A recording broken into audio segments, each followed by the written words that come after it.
మండలాలకు సంబంధించినటువంటి విలేజెస్ అల్లా తాండా, తర్వాత బామ్ని కానివ్వండి, రంగశివుని తాండా కానివ్వండి, తర్వాత తాండా అనే విలేజెస్, కచరా అనే విలేజ్, ఈ అన్ని కుస్లీ తాండా ఇలాంటికి సంబంధించినటువంటి అన్ని తాండాలకు సంబంధించిన పబ్లిక్ వీళ్ళు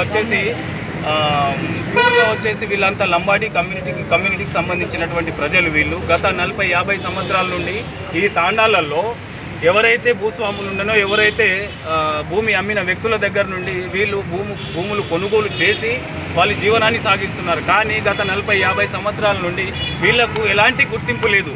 తెలంగాణ వచ్చిన తర్వాత కూడా మనకు గుర్తింపు రావట్లేదు. ఇక్కడ వీళ్లకు పట్టాలు లేవు భూములకు, దాని తర్వాత క్యాస్ట్ గుర్తింపు లేదు, ఎలాంటి రికగ్నేషన్ అనేది లేదు, దాని తర్వాత రోడ్లు, డ్రైనేజ్ వ్యవస్థ, అండ్ నెక్స్ట్ ఒక్కరికి కూడా ఇండ్లు సరిగా లేవు. వీళ్ళందరూ పూరి గుడిసెలలో నివసిస్తున్నారు.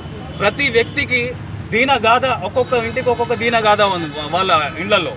పంట పండితేనే ఆ పంటపై ఆధారం అమ్ముకొని జీవనం సాగించాలి. లేదంటే ఒకవేళ పంట పండకపోతే వీళ్ళకు రైతు బంధు కానీ ప్రభుత్వం నుండి వచ్చే ఫలాలు ఏవి రావట్లేదు.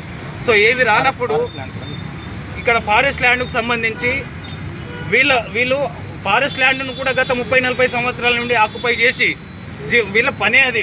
వాళ్ళు 30-40 సంవత్సరాల నుండి ఆక్రమించుకొని దాన్ని సాగు చేస్తూ దాన్ని అడవిగా ఉన్న దాన్ని సాగు భూమిగా తయారు చేసుకొని వాళ్ళు 30-40 సంవత్సరాల నుండి జీవనాన్ని సాగిస్తున్నారు. అయినా కూడా ప్రభుత్వం అనేది వీళ్ళకు గుర్తింపు అనేది ఇవ్వడం లేదు, పట్టాల రూపంలో ఇవ్వట్లేదు, కనీసం వీళ్ళ కులాన్ని కూడా గుర్తించకుండా కుల ధృవీకరణ పత్రం కూడా ఇవ్వట్లేదు. సో ఒకే విషయం చెప్తున్నాను, అన్ని గ్రామాలకు సంబంధించి చాలా తక్కువ రోజుల్లో లేదా అతి కొద్ది రోజుల్లో వీళ్ళకు పట్టాలు రావాలి. మా హ్యూమన్ రైట్స్ అసోసియేషన్ నుండి మేము డిమాండ్ చేసేది ఒక్కటే, వీళ్ళకు పట్టాలు అండ్ క్యాస్ట్, రోడ్డు, ఇండ్లు ఇలాంటివన్నీ వీటికి సమకూర్చి ప్రభుత్వం ద్వారా రావాల్సినటువంటి ప్రతి ఫలాలు వీరికి అందాలని మేము డిమాండ్ చేస్తున్నాం. హమారీ మాంగే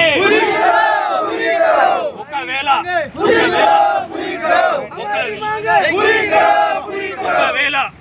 అతి తక్కువ సమయంలో మళ్ళీ ప్రభుత్వానికి డిమాండ్ చేస్తూ వీళ్ళకు ఎలాంటి గుర్తింపులు కానీ ఎలాంటి పట్టాలు కానీ ఒకవేళ అందించకపోతే ఇదే విషయాన్ని తీసుకొని మేము అతి తక్కువ కాలంలోనే పెద్ద ఎత్తున ప్రజలను తీసుకొని వచ్చి ప్రతి అధికారి యొక్క కలెక్టర్ గారి నుండి తీసుకొని అయితే ఇక్కడ మినిస్టర్ గారిని కానివ్వండి, తర్వాత ఇక్కడ ఉన్నటువంటి ప్రతి అధికారి యొక్క ఇండ్లు ముట్టడి చేయడం కానీ ఈ విషయాన్ని చాలా పెద్ద ఎత్తున మేము చేయగలుగుతామని తెలియజేసుకుంటున్నాం.